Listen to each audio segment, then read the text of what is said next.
পুজোর আগেই মাথায় হাত পূর্ব বর্ধমান জেলার কাটোয়া 2 ব্লকের বেশ কিছু এলাকার চাষিদের। গত কয়েকদিন ধরে লাগাতার বৃষ্টির জেরে কাটোয়া 2 ব্লকের করুই গ্রাম পঞ্চায়েতের করুই ও পাজোয়া মৌজার অন্তর্গত নতুন গ্রামের মাঠে বন্যা পরিস্থিতি হয়েছে, যার জেরে ভাসছে প্রায় কয়েক হাজার ধানের জমি। আমাদের এখানে বন্যা বারবার আসছে, ঠিক আছে, 3-4বার বন্যা হয়ে গেছে, এইটা নিয়ে 4বার বন্যা চলছে। মানে আমরা সমস্ত ধান ধুইছিলাম, 2বার করে রোয়া হয়েছে, ঠিক আছে, ধান সব জলে পচে গেছে, ঠিক আছে। আমাদের এই নদীটা যেটা আছে না, এটা সব বুঝে গেছে, এই নদীটা সংস্কার করলে আমাদের ভালো হয় আর জলটা নিকাশ হয়, তাহলে আমাদের ক্ষতিকর কম হয়। কোন নদী এটা? কোন নদীটা? বিরামপুর নদী। কি এখন কি মাঠে অবস্থা কি?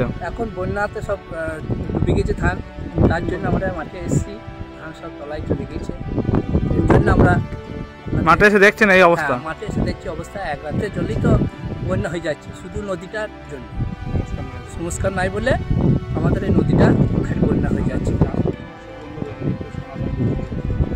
বলছি নদীটা সংস্কারের দাবি চাইছেন? হ্যাঁ, নদীটা সংস্কারের দাবি চাইছি। তাহলে এরকম ভয়ানক অবস্থা হবে না? ভয়ানক অবস্থা হবে না আমাদের। আমরা কিছু কিছু চাষি মাঝ বছর ধানটা কিছু পাওয়া যায়। আপনার নাম?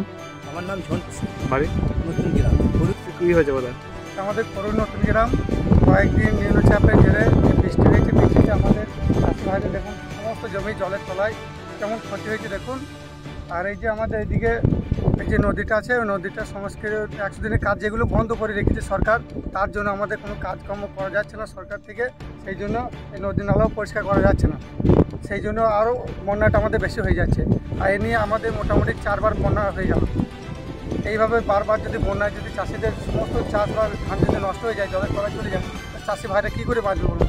আমরা কেউ কৃষি লোন নিয়েছি, কেউ জিনিস বাঁধা দিয়ে লোন নিয়ে চাষ করেছি, এই লোনগুলো আমরা কীভাবে শোধ করবো? কী অবস্থা এখন? এখন ভয়ঙ্কর অবস্থা দেখুন, সমস্ত ধানে দেখুন জলের তলায়, আপনি দেখলেই তো সব বুঝতে পারবেন। আপনি দেখুন এদিকে দেখুন, চারিদিকে সব হাজার হাজার একর জলের তলায়। এটা কোথায়? এটা করুই নতুন গ্রাম। আর মাঠটা কি নতুন গ্রামের মাঠ। এখন কি চাইছেন? এখন চাইছি যে আমরা যাতে আমাদের এই যে কোনো একটা ব্যবস্থা করা হোক, সরকারের কাছ থেকে যদি কোনো রকম সুবিধা পাই, আমরা আমাদের সমস্ত চাষি ভাইদের উপকৃত হয়। যেভাবে ধরুন লোন না নিয়ে, কেউ ধার না নিয়ে চাষ করছে বা লোন। আমার নাম জুয়েল শেখ।